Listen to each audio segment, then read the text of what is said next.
I believe there's some explanation for this universe, which you might call God. Elon Musk just proved everyone wrong, which is not unusual. But what he proved is what's interesting.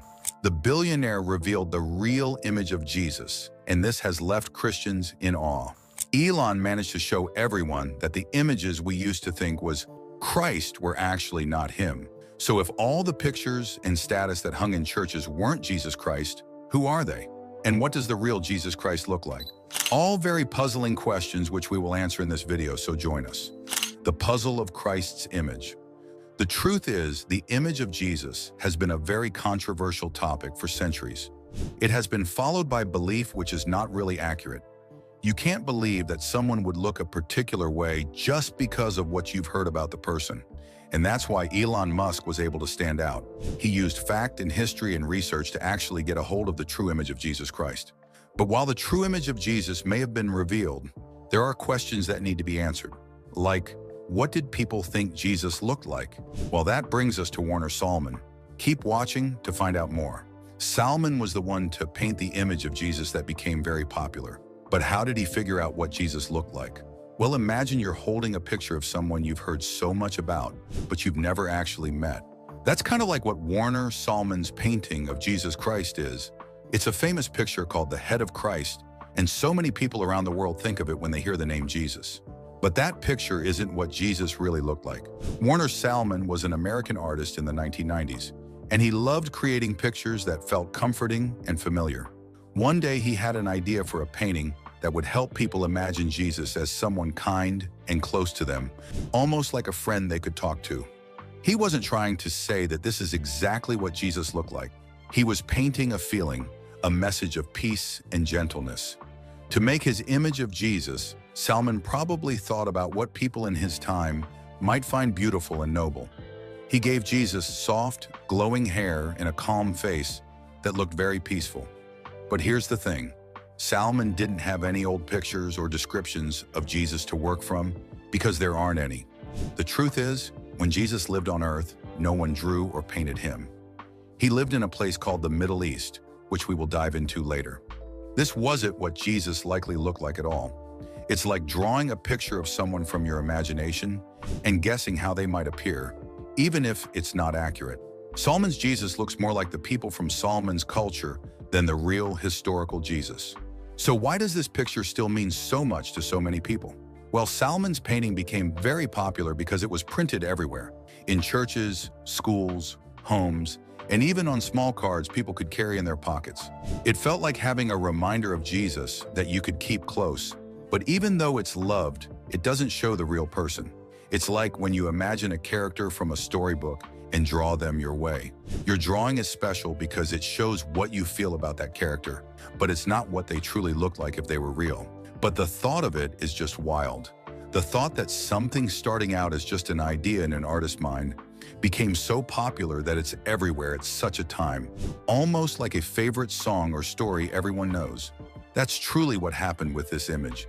It spread so far and wide that people began to believe it was how Jesus really looked, even though there's no way anyone could know for sure. In the beginning, when Warner Sallman created the painting in the 1940s, he didn't expect it to become such a big deal.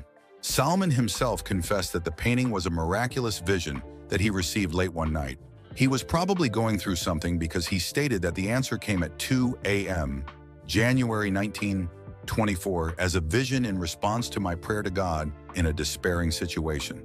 The painting showed Jesus as soft, glowing, and kind-looking, with flowing hair and gentle eyes. It wasn't based on history or facts about Jesus' actual appearance, but it captured a feeling that connected with people's hearts. Sallman didn't have to tell anyone it was accurate. The picture itself did all the convincing by being beautiful and calming to look at. The painting became famous very quickly, thanks to technology that was just becoming widely available at the time. Imagine a world where pictures couldn't be printed easily, and then suddenly, printing presses could copy images like never before. Sallman's painting was copied over and over, and it started appearing on posters, prayer cards, church bulletins, and even stained glass windows. Churches loved it because it was easy to use, and it gave people a sense of closeness to Jesus. It wasn't about facts, it was about feelings. People didn't question where the image came from or whether it was accurate because it gave them something they wanted, a way to see Jesus as gentle, loving, and approachable. As the picture spread, it began to feel like it had always been part of the church. Imagine walking into a building and seeing the same friendly face on the walls wherever you went. That's what happened with the head of Christ. It became so common that people stopped wondering where it came from. Some churches hung it above the altar, making it a central part of worship, while others used it in Sunday school classrooms to teach children. The image became a kind of shortcut for imagining Jesus, and over time, people just accepted it without thinking much about how it started. One of the biggest reasons the painting became so widespread was how it made people feel. During the mid-20th century, the world was going through some tough times, including wars and economic struggles. People wanted comfort and hope, and Salomon's paintings seemed to offer that. When you looked at it, it felt like Jesus was looking back at you with love and understanding. Churches used this emotional connection to bring people closer to their faith, and the painting became a tool for teaching and inspiring. It wasn't about whether it was true, it was about how it made people feel. As we stated earlier, people noticed that the painting showed a very European-looking Jesus, with light skin, soft brown hair, and blue eyes. Historians and scholars began to say that this image wasn't just inaccurate, it was misleading. It made people forget that Jesus came from a different culture and background. Yet for many people, those details didn't matter. They didn't see the painting as history, they saw it as a symbol of their faith. It was as though Solomon gave the world something to believe in, to look up to, and find hope. The image also became a part of people's homes, not just churches. Families hung it on their walls, put it in picture frames, and carried small versions in their wallets. Imagine having a picture you look at every day, something that feels like it protects you or gives you peace. That's what this painting became for many people. It was more than art, it was personal. Even though it wasn't based on any real evidence of what Jesus looked like, it didn't stop people from feeling connected to it. Another reason the painting spread so far was because of organizations that wanted to share the message of Christianity. Groups like the Salvation Army and missionaries used the image to help spread their beliefs. They printed millions of copies and gave them away for free. The picture was easy to recognize, and it became a way to introduce people to Jesus without using words. The image was so simple and clear that it crossed language barriers, which made it perfect for sharing with people all over the world. Even in places where people didn't know much about Christianity, they began to associate this picture with Jesus. As time went on, though, some people started to question the painting's impact. They wondered if it was a good thing to have such a specific image of Jesus when no one knew what he really looked like. Was it okay for people to think of Jesus as looking European when he wasn't? Some thought the painting made Jesus seem too perfect, almost like a movie star, and not like a real person who lived a humble life. Others worried that it made people forget about the deeper, more important parts of Jesus' message, focusing too much on his face and not enough on his teachings. Despite these concerns, the painting remained popular because it had become so much more than just a picture. It was a symbol of comfort, hope, and faith for millions of people. Even if it wasn't historically accurate, it represented something bigger. The idea of Jesus as someone who cared deeply for everyone. That's why it filled churches, homes, and hearts, even though it wasn't based on fact. It wasn't about what was true, it was about what people needed to see and feel. By the end of the 20th century, the painting had become one of the most reproduced images in the world. Even now, when we know more about its flaws and inaccuracies, it still holds a special place for many. But here's the ironic thing, Salomon's image wasn't the only Jesus Christ image to have gone worldwide. So stay tuned as we explore deeper into the topic. Passion of Christ. The next image to do this is that of the actor from the Passion of the Christ. The image became so famous and even became accepted as a true image of Jesus is a story that's both surprising and fascinating. It all started with a movie, a powerful and emotional one that left a deep impression on people. The actor, Jim Caviezel, took on the role of Jesus, and his performance was so convincing that for many he didn't just play the part, he became the face of Christ in their minds.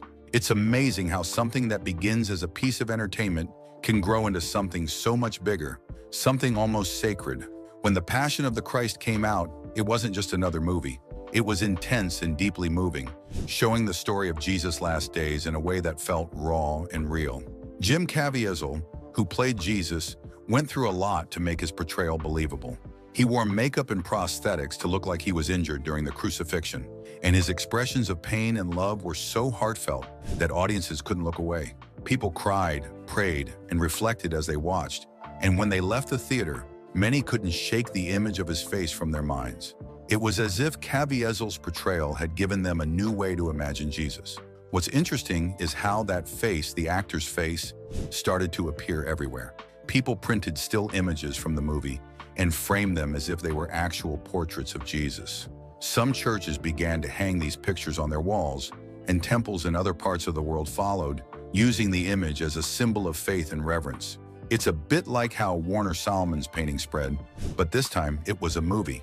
The truth is, there were those that honestly thought that Caviezel was actually Jesus because he was everywhere. But most people knew that he was just an actor. And even for those that knew, the emotions tied to the movie made it easy for people to blur the lines between the character and the man. Jim Caviezel himself has spoken about this. He has said many times that he's just a person, an actor who had the honor of playing an important role. He doesn't want people to think of him as Jesus, and he's made it clear that the role was about pointing people to God, not himself. Yet the way he looked in the movie, his expressions, his posture, his suffering, they all felt so real to so many that it became hard to separate him from the role. It's like when you see a magician perform an amazing trick. Even though you know it's just a performance, part of you wants to believe it's real. The image of Caviezel as Jesus has become so common that in some places it feels like it's always been there. Walk into certain churches and you'll see his face, gazing down with a look of deep love and sorrow. In homes, his image is displayed on walls next to candles or other religious items, as if it's a window into something holy. People pray in front of it, light candles, and talk to it as if they're speaking directly to Jesus. It's a powerful reminder of how deeply people want to connect with their faith, even if the image they're using isn't actually what they think it is. What makes this story even more interesting is how the image spread so quickly. Do you think you can guess? Well, part of it was because of the internet, where pictures and videos can be shared in seconds. People took pictures from the movie and of the movie poster and posted them online with captions like, "This is how I imagine Jesus," or "The face of love." Once those images started circulating, it didn't take long for them to show up in churches, prayer cards, and even as tattoos. It's amazing how something as simple as a still frame from a film can take on such a life of its own. There's also something about the way Caviezel looked in the movie that made it easy for people to accept his image as Jesus. The filmmakers gave him features that seemed timeless. Long hair, a beard, and soft, thoughtful eyes. His face was both familiar and otherworldly, and it fit the idea many people already had of Jesus in their minds. Even though historians tell us that Jesus likely didn't look like that, the image felt right to people, and that feeling was stronger than any fact or evidence. But you won't believe how it's been for the actor. For Caviezel, being the face of Jesus has been both a blessing and a challenge. He's talked about how grateful he is to have played the role and how it deepened his own faith. At the same time, he's reminded people that he's just a man, not the real Jesus, and that they shouldn't focus on his image, but on the message of love and sacrifice that Jesus represents.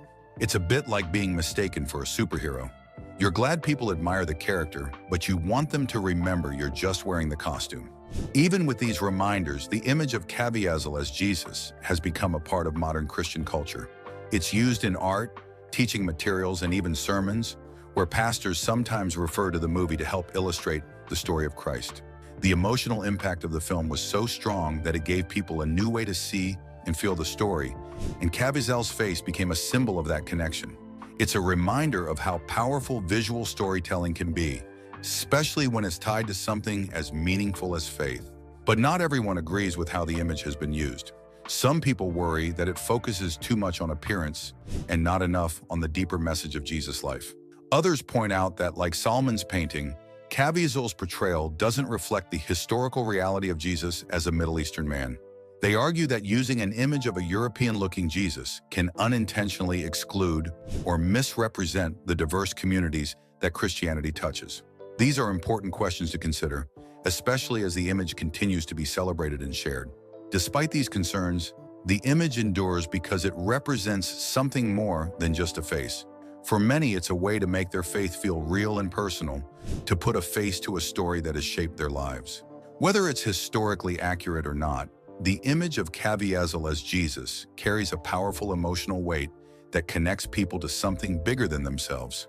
It's funny how art, in all its forms, can touch hearts and bring people closer to their beliefs. But now that we have seen Jesus Christ through the eyes of artists who portrayed him as they imagined, let's see what he would have actually looked like. So keep watching. What would Jesus have looked like? Imagine if you could go back in time, thousands of years, to meet Jesus Christ in person. What do you think he would look like? Forget about everything you've seen in movies and all the paintings you've seen. What would he really look like? Well, if you really went back to the time and place where Jesus lived, you might be surprised. What Jesus actually looked like was probably very different from what many of us picture today. To start with, Jesus was a Jewish man who lived over 2,000 years ago in a region called Judea, which is in the Middle East. The people there at that time didn't look anything like the pictures or movies many of us have seen. They had dark skin, dark hair, and dark eyes, features that were common among people from that area. Jesus would have blended in with his community, looking like an ordinary man of his time. He wasn't taller or more striking than others, and the Bible even hints at this. It says in Isaiah chapter 53 verse 2 that there was nothing special about his appearance that would make people notice him. That means Jesus probably looked like any other man you might see walking through a busy marketplace in the Middle East during his time. Now think about his life. Jesus wasn't a king or someone who lived in a palace. He grew up in a small village called Nazareth, working as a carpenter with his earthly father Joseph.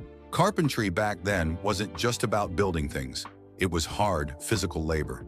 Imagine lifting heavy wood, using basic tools, and working outside under the sun.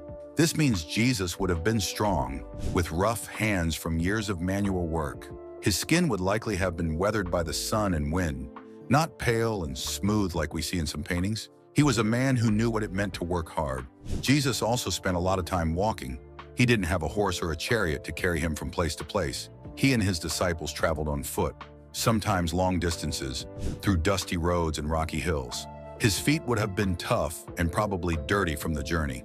This gives us another clue about what he might have looked like. He wasn't someone dressed in luxurious clothes or soft sandals. He would have worn simple garments, likely made of coarse wool, and practical sandals suited for long treks. Let's think about his hair and beard. In most pictures, Jesus is shown with long, flowing hair that looks perfectly brushed. But in reality, Jewish men at that time didn't typically wear their hair that long.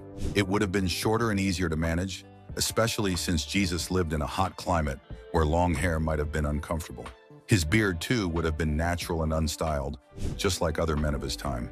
He didn't have access to fancy grooming tools, so his appearance would have been simple and practical, reflecting his humble lifestyle. Here's one of the most interesting things we've learned about what Jesus might have looked like comes from studies of ancient skulls found in the region where he lived.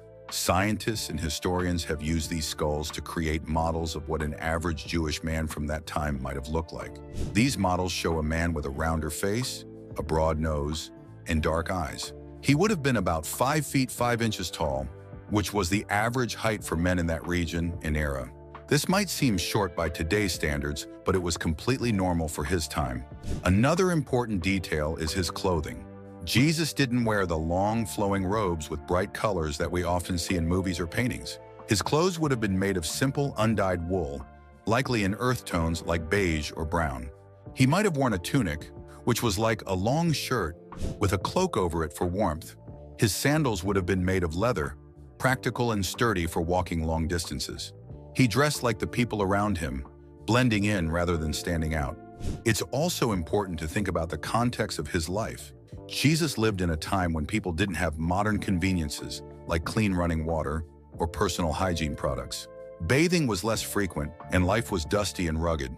This means Jesus, like everyone else in his community, probably didn't look polished or pristine. But that doesn't mean he was unkempt.